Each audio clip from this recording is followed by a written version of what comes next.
I found my girlfriend of 8 years cheating sex tape. Her family, close friends, and Cybercrime Police are involved. I'm fucking numb. Almost 3 weeks ago, a good friend of mine, Alex, and an acquaintance, Mike, got hold of a video of my girlfriend, Jamie, fucking another man.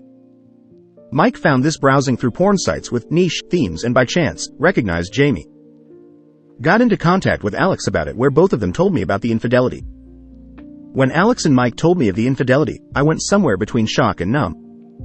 I couldn't really say anything until I saw the video, where I proceeded to puke my guts out. I couldn't even sit through a minute of it. The fact that it was edited to go straight into the action with Jaime's face clearly visible didn't help.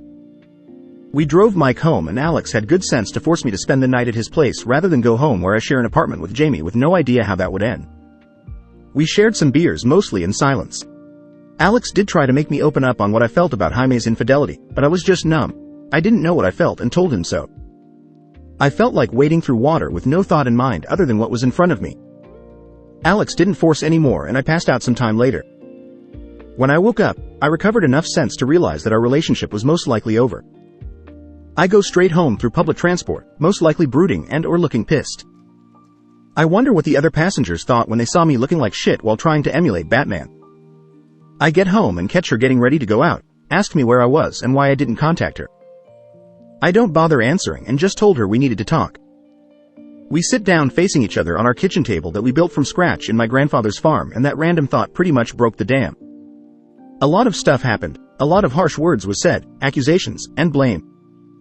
Too many details to describe, but essentially, I immediately broke down in tears and asked her how the fuck she could ruin this relationship we worked so hard on. She's confused and wanted an explanation. I drop the bomb and show the video. She cries, begs for forgiveness, but I hear nothing. More crying and cursing until I tell her that we're over. That was it, and she just shuts off. She slumped down and closed her eyes, still crying, but says nothing. This gets me out of anger, and I try to figure out what she's doing. Talking to her, hard and gentle prodding, nothing. Absolutely unresponsive, so I just drag her to our bed and lay her there. I go back to our kitchen and call her parents, Alice and Julio. I simply told them they needed to come and that their daughter is suffering a mental breakdown. I say nothing more than just telling them that they needed to see us and that what was happening needed to be face-to-face to explain. I shut my phone off, go back to kitchen and think about what the hell just happened. Her parents rush to our apartment demanding WTF happened. I don't tell them about Jaime's infidelity, but just say she needed mental help. She's on the bed acting comatose, but otherwise, okay. They couldn't bring her out of it, and eventually I had to explain. I didn't want to do it without Jamie being able to explain herself. I showed them the video and they're heartbroken, told them we had an argument. I didn't hurt her, but she probably couldn't handle the stress and broke down. They decide to bring Jamie to her university's mental health clinic. I decide not to go with them. The next day, Jamie eventually wakes up. She's stable and responsive. There, she says that the video was not consented. Her family decide to report this to Cybercrime Police.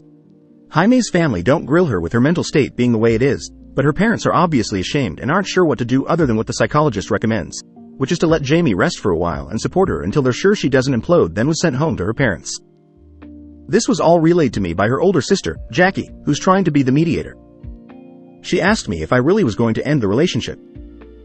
I respond that I'm not sure if we can even salvage it. 2 days later, Jaime's parents ask me to visit them for a talk. I agree and go the next day. Jaime's parents and her older sister are present. We go to their living room and sit down. They looked sad and tired, and I felt the same. Jamie will be the last topic of our talk. First is me. They wanted my parents to be involved. I feel disrespected as we're already adults, plus me and my father are tense, but I relent as I'm already tired and a bit out of my depth. Marriage was in discussion in the past after all. Finally, we talk about Jamie. She's stuck in her room, miserable and ashamed, otherwise, okay. She'll stay with her parents for now. When she's needed by the police, she can stay with Jackie in a hotel. They understand that I needed space. They've submitted a report to our cities. They live 1 to 2 hours away in the suburbs, cybercrime office. I'm needed for the investigation. I explained that I wasn't the one who found the video, but I'll try to get Mike involved. They apologize for Jamie, but I tell them she's the one who needed to apologize and that they shouldn't baby her. They agree but beg me not to argue right now since Jamie may relapse. They explain her psychologist assessment. Spontaneous nervous breakdown, no history of mental illness, concluded to be caused by accumulated stress from her studies and acute stress reaction from our argument. She needs rest in a safe environment. Psych almost called the police on me, but they convinced them not to, and with no physical trauma observed, gave up. The discussion devolved to apologizing, tears from Alice especially, and other noise. But they did want to take charge of everything. The investigation, Jaime's well-being, her education and finances, etc. I was kinda washed off of everything. 8 days later, Alice calls me in the middle of the night begging me to see Jamie. Depressive episode, kitchen knife, locked in the bathroom yelling for me. Worst hour of my life. I'm pretty sure I almost died twice on the road and glad that my country isn't developed enough for highway cameras. I meet Alice and Jackie outside the house waiting for me. Jamie has mostly calmed and Julio's with her in her room. They beg me to go see her, and with how bad the situation looked, I rushed to Jamie. She's a fucking wreck, looked like her blood's been drained and hasn't slept for a while. She starts crying the moment she sees me and reaches out her arms. Whatever anger, exhaustion, and anxiety melted away and I embrace her. She kept apologizing and begging for me to stay. I shush her and hold her tight. She eventually goes to sleep and I take a moment to think about what's happening. I genuinely felt heartbroken seeing her like this. This is not how I thought we'll be together in the future, much less this Christmas. I am losing my best friend and would have been partner for life. This was the person who helped me through my depression when even my own family dismissed it. She's even the one who made me make journals to help process what I go through. It's actually ironic how she's the reason how good I can write down details on her affair and how bad it affected me. She's not evil. She's a beautiful, patient, and overall wonderful human being. Thinking of all the stuff we've been through, what we've done for each other, if I were to list all of it would probably reach twice the word count for my post. I love her and was prepared to be with her for life and face everything that comes with it. And she destroyed that. I wake up before her and go to the kitchen for coffee. Jackie is there and explains that she's had episodes twice before and this was the worst yet. All of us except Jamie talk on what to do. Alice is in chemo for breast cancer. Julio runs a business 20 minutes away, Jackie's workplace is already hounding her, and Jamie needs help. The situation is fucked and everyone is exhausted. Jamie needs therapy. I implied mental institution and that almost got my head torn off, but no one can look after her 24/7. They asked me to reschedule the inevitable and try to help her. There were definitely some emotional manipulation, but they are desperate. Due to my obvious lingering attachment and my own respect and love for these people, I agree. This is where I fucked up. I go home, talk to Mike about the investigation, he agrees to talk to the police. I call Alex and explain all the BS happening. He warns me that this didn't sound like the right call, a mental institution was probably the best, and I'm just gonna get hurt. Regardless, he'll still stand by my decision and to call when I need him. I love this guy. I've already scheduled a consultation for therapy and Jamie will have a different one scheduled 3 days from now in my city. I just want to take a really long nap and get away from all this. TLDR. An acquaintance contacts me through a close friend and shows me a video of her infidelity he found on a porn site. I confront her about it and she goes into a mental breakdown. She didn't consent being videoed and they tell the police about it. Her family, parents and older sister are handling that. She's still an emotional wreck and needs me to handle her anxiety and depressive episodes. I want to end the relationship but help her anyways until I'm sure she won't do anything drastic. Update. So, it's been over 2 weeks since my last post where I got proceeded to get my ass handed to me. I'm not complaining, you guys were right.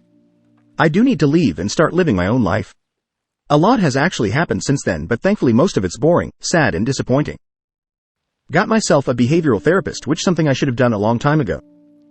I have different problems unrelated to this that Jamie did help me through most, but a professional really does make a difference.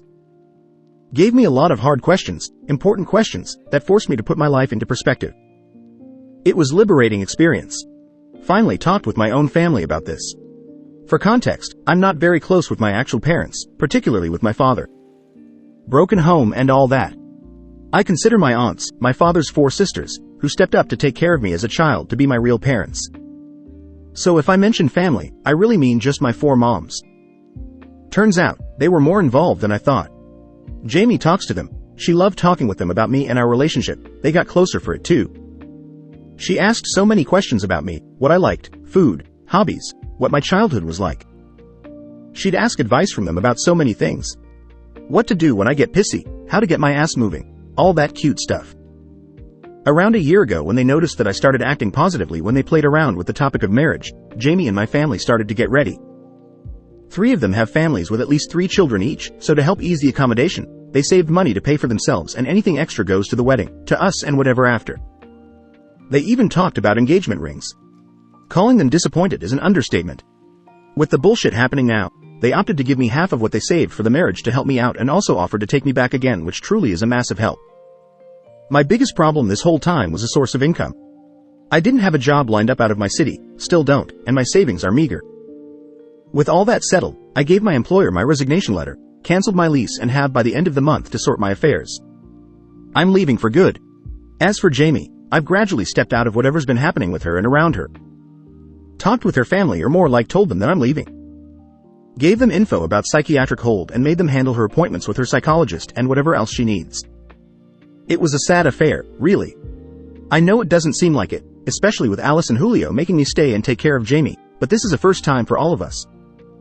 They raised 4 great kids, their relationships are great, and they even extended that to me even when they barely knew me. Jamie fucked up the worst, and this isn't something anyone can expect anyone else to handle with ease and grace.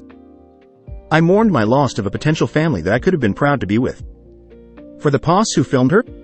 I still haven't confronted her about it, but Mike and Jackie shared what she told the police and how the investigation's going. It was a Korean national she says she met on social media for a fling. She said they only fucked once, but that was immediately shot down. The video showed 2 different, distinct rooms and got pressured to admit where it was in case they can get anything like CCTV, social media posts, logbooks, witnesses, etc. And that they did. 1 hotel still had recordings that day, 2 hotels with logbooks containing names and dates, and their DMs. She didn't mention rape, blackmail, or drugs in play, only mild intoxication, which was all obvious in the video apparently. Everything but the recording was consented. There were some possible routes to take in terms of damages, but when a lawyer got contacted, it was pretty much dead on the water. POS, being a Korean national currently in Korea, muddied the legal waters. They can do nothing else other than contact relevant Korean authorities, gather as much evidence, and wait. But the lawyer wasn't confident anything might stick. As far as they know, they have no evidence that it was even POS who set up the cameras beyond that POS stayed the night before, and the cameras are obviously long since gone. There are far too many angles POS can play to delay or even win any lawsuit that reaches him. It will be most likely expensive, drawn out, and with very little chance of winning. So they gave up that route. POS is getting off scotch-free. Why'd Jamie do it? I don't know. Before, I didn't have the guts to ask her. Now it doesn't really matter. I'm not as exhausted as before, and my mind's been clearer. I'm leaving for good regardless of why she did it. I can just walk straight out with no explanation, or maybe leave a letter for her, thanking her for the wonderful time we spent together, the love we shared, and a final goodbye. I'm romantic like that. Still, I've decided to handle this with as much grace as I can.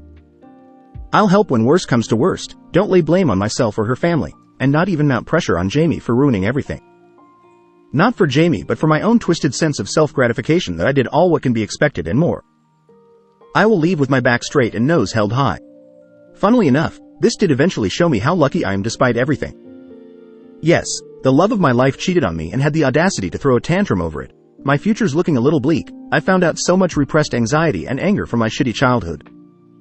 But I'm still doing pretty great.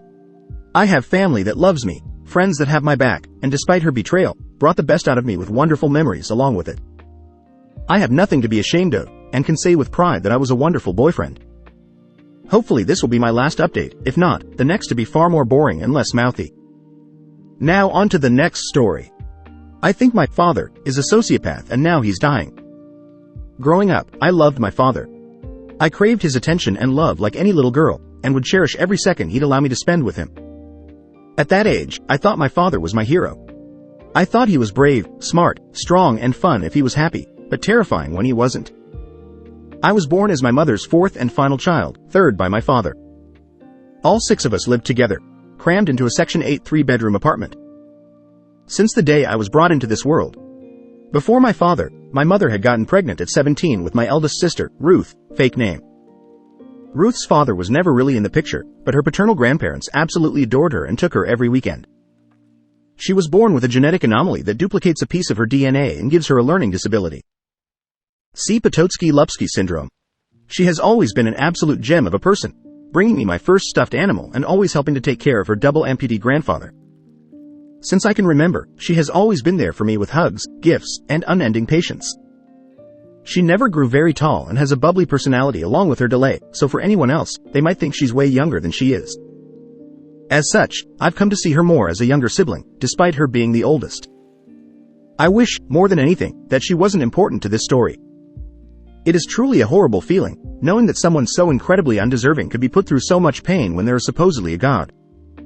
My father was a year behind my mom in high school, the brother to her best friend, my future uncle. There's a whole other story behind that, but I'll save you the trouble. It wasn't long after she had had Ruth that my father had gotten her pregnant with my brother. Neither one had a steady job and they still lived with their incredibly supportive, if not disappointed, parents, so by the time my second sister came around 3 years later, they were definitely looking for their own space. Hence the 3-bedroom, 5-people situation. I don't remember much of my childhood in that apartment, but when I was 10 years old, my mother sat us all down at the kitchen table and told us that our father wouldn't be coming home for a very long time. I wasn't told why until a year later, so I spent a lot of time feeling confused and missing what I now know to be a horrible person. In the decade plus since that day, a lot has happened, obviously.